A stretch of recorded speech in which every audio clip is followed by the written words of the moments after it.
Halo guys, setelah sebelumnya kita ngebahas deretan handphone Snapdragon terbaik di harga 2 jutaan. Di video kali ini gue pengen banget nih buat ngebahas deretan handphone dengan performa yang lebih advance lagi guys, yaitu di harga 3 jutaan. Yang udah pakai chipset Snapdragon nih tentunya.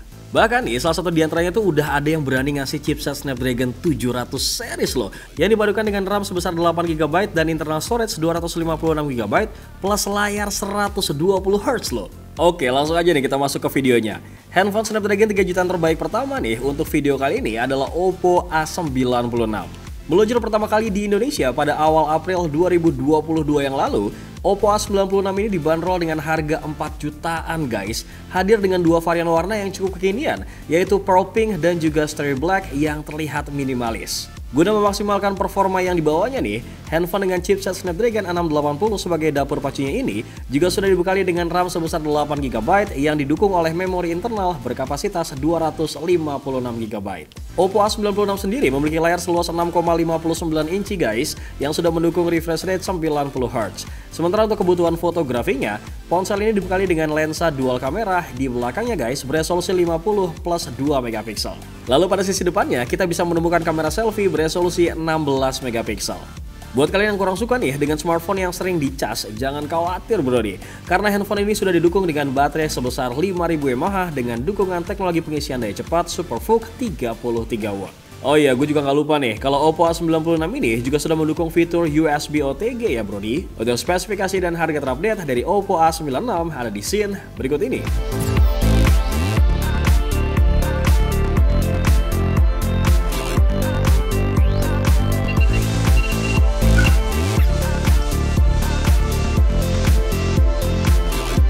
Lanjut ke produk handphone Snapdragon 3 jutaan terbaik kedua, kali ini ada sang legend guys, yaitu Poco X3 NFC. Menurut gue sih, bisa dibilang kalau ponsel yang satu ini tuh kategori paket lengkap banget bro, dengan kualitas yang maksimal nggak sih? Karena saat itu, Poco X3 NFC merupakan handphone debutan yang menggunakan Snapdragon 732G sebagai dapur pacunya guys, yang dipadukan dengan RAM storage 8/128GB, ngebuat handphone ini begitu nyaman banget buat dipakai push rank sama temen-temen tongkrongan kalian. Bukan hanya unggul dalam hal performa dan grafiknya pada saat bermain game nih, handphone spek dewa ini pun mampu menemani kamu bermain game dalam waktu yang lebih lama dari biasanya. Karena chipset gaming yang disematkan ini sudah dibuat dengan fabrikasi 8 nanometer yang dikenal dengan konsumsi daya yang hemat. Selain memiliki daya tahan yang prima, Poco X3 NFC juga sudah dibekali dengan fitur pengisian cepat 33W guys, yang diklaim nih bisa mengisi daya 63% hanya dalam waktu 30 menit aja, serta full 100% dalam waktu 65 menit doang bro.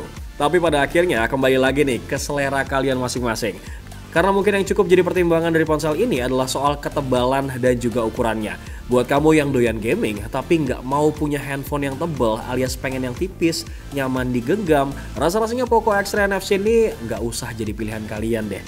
Untuk spesifikasi dan harga terupdate dari Poco X3 NFC ada di scene berikut ini bro.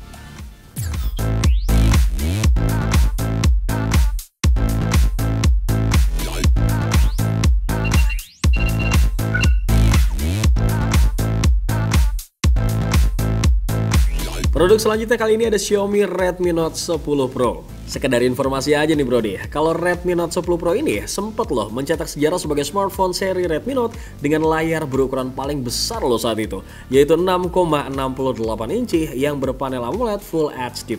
Ya meskipun kalau kita bandingin nih dengan ponsel generasi sekarang, mungkin spek seperti ini mulai B aja nggak sih? Tapi hal yang nggak kalah menarik karena layarnya ini bro, sudah support refresh rate adaptif 120Hz. Tapi sebenarnya hal yang lebih menarik nih ada di dapur pacunya guys. Dimana seperti yang kita ketahui bersama, kalau chipset yang dipakai itu sama kayak Poco X3 NFC, yaitu Qualcomm Snapdragon 732G. Nah, Snapdragon 732G ini sendiri memang sudah diakui ya sebagai salah satu chipset yang digunakan untuk kebutuhan bermain game. Tapi sebagai catatan nih brodi, mengingat ponsel ini adalah kelas mid-range 3 jutaan, maka performa gamingnya jelas nggak akan selevel dengan performa yang ditawarkan oleh ponsel flagship ya guys. Untuk spesifikasi dan harga terupdate dari Redmi Note 10 Pro ada di scene berikut ini.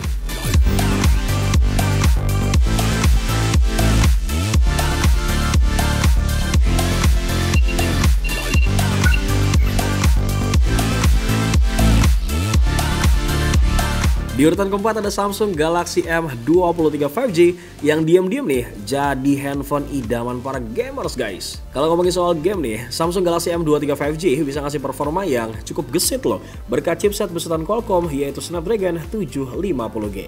Nah dengan chipset tersebut, handphone ini tuh bisa melibas beragam game berat dengan lancar jaya coy. Misalnya pas dipakai buat main Mobile Legends, kemudian PUBG Mobile hingga Apex Legends, ini semua aman banget guys. Selain karena chipsetnya yang udah ngebut, layarnya pun bisa banget nih kamu andelin. Soalnya layar handphone ini udah didukung dengan resolusi Full HD Plus yang ditambah dengan refresh rate 120Hz sehingga nih ngebuat kegiatan gaming kamu tuh jadi makin mengasihkan guys dan makin responsif juga pastinya. Tapi nggak sampai di situ aja loh, karena Samsung Galaxy M23 5G ini juga menyematkan beragam keunggulan yang patut kita acungin jempol guys. Mulai dari memiliki konektivitas yang lengkap, kemudian kameranya oke, dan baterai jumbo 5000 mAh lengkap dengan dukungan fitur fast charging 25 watt. Untuk spesifikasi dan harga terupdate dari Samsung Galaxy M23 5G ada di scene berikut ini bro.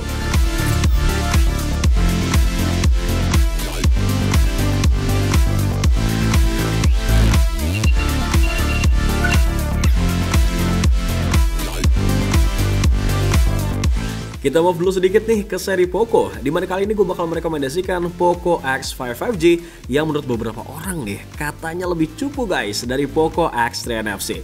Kira-kira bener nggak nih? Kalau gue bisa bilang sih nggak gitu ya bro, karena nggak semua chipset dengan seri yang lebih tinggi itu selalu lebih bagus loh. Kita juga harus lihat nih dari umur chipsetnya juga.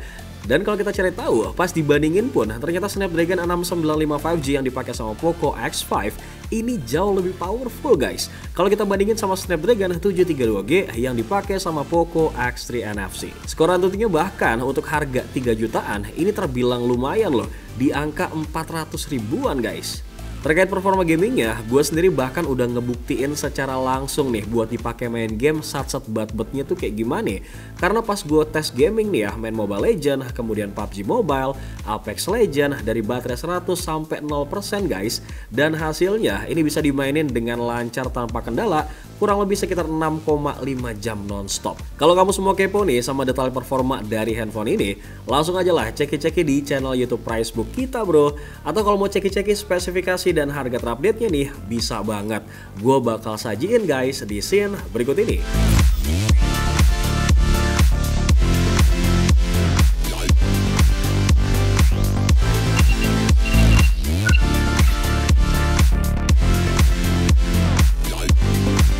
Dari Poco kita geser sedikit lagi ke Realme 9 Pro yang secara sekilas memang terlihat sangat menarik guys. Bahkan gak cuma dari sisi desainnya aja, melainkan juga dari berbagai macam dukungan yang dibawa oleh perangkat terbaru dari Realme Number Series yang satu ini. Seperti misalkan layar nih, kemudian baterai, hingga sektor fotografinya. Tapi khusus di video kali ini guys, kita akan fokus ke pembahasan performanya aja. Khususnya nih performa gamingnya bro. Dimana untuk game paling berat yaitu Genshin Impact, kita tuh sebenarnya cuma bisa disarankan untuk main di settingan grafis low 30 fps secara default. Cuma nih buat kalian yang pengen performanya tuh lebih gesit, untungnya handphone ini tuh masih bisa dipaksa loh buat main game di settingan grafis low 60 fps dengan cukup lancar. Ya meskipun nggak pernah dapat 60 fps juga sih.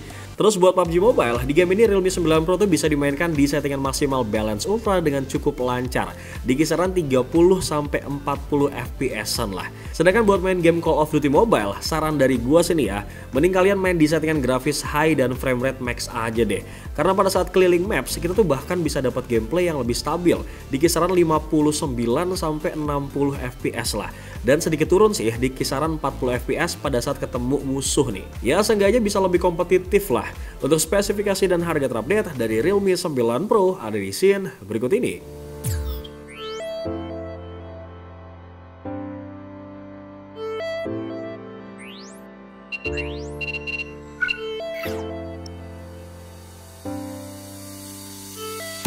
Sebelum kita masuk ke produk terakhir, seperti biasa nih, Bewok mau ngingetin bahwa kedepannya kita akan terus membahas tentang beragam produk terbaik dan menarik hanya di channel YouTube Pricebook. Terus buat lo semua nih ya yang kepo sama produk yang udah gue rekomendasiin di video kali ini, slow guys, kalian bisa cek informasi dan harga terupdate-nya dengan cara cek link di kolom description. Dan kalau misalnya ada yang sempat ketinggalan nih sama beragam informasi yang gue, kemudian nih dia ataupun Apip sampaikan, kalian bisa lah subscribe aja nih channel YouTube Pricebook dan main-main ke playlist daftar produk terbaik guys. Sebagai produk handphone Snapdragon 3 jutaan terbaik paling worth it adalah Redmi Note 11 Pro 5G. Nah buat lo semua nih ya yang merupakan user ponsel kelas mid-range tapi pengen performa dan spesifikasi kelas atas, gue rasa Redmi Note 11 Pro 5G ini sabilah jadi salah satu pertimbangan kalian. Alasan pertama adalah performa gaming dari smartphone ini yang terbilang jempolan loh, karena sudah menggunakan chipset Qualcomm Snapdragon 695 5G yang dipadukan nih dengan kapasitas RAM 8GB dan memori internal 128GB. So pasti bakal membuat ponsel terbaik di jajaran Redmi Note 11 series ini mampu melibas game sekelas menengah hingga paling berat sekalipun dengan lancar bro. Terbukti nih ya, pada saat memainkan game sekelas Genshin Impact, Redmi Note 11 Pro 5G ini bahkan mampu memainkan game di settingan grafis high-res loh guys. Ya meskipun dengan catatan frame rate-nya ini nggak lebih dari 30 fps lah. Terus nih alasan lain yang bisa menunjang performa handphone ini antara lain adalah sudah membawa dual stereo speaker dengan ketajaman suara yang oke loh guys. Kemudian udah pakai layar AMOLED ya dengan refresh rate 120Hz, lalu punya konektivitas yang lengkap dengan fitur NFC hingga sudah memiliki ketahanan baterai yang terbilang awet loh. Dan didukung juga nih dengan fitur pengisian cepat 67 watt turbo charge. Namun sayangnya nih ya, smartphone ini tetaplah memiliki sebuah kekurangan guys. Dimana buat kalian yang hobi fotografi, modul kamera utama 108MP di Redmi Note 11 Pro ini gue bilang tuh kurang maksimal, jadi kayak gimmick aja gitu bro. Untuk spesifikasi dan harga terupdate dari Redmi Note 11 Pro 5G ada di scene berikut ini. Sekalian gue pamit nih guys, assalamualaikum brodi.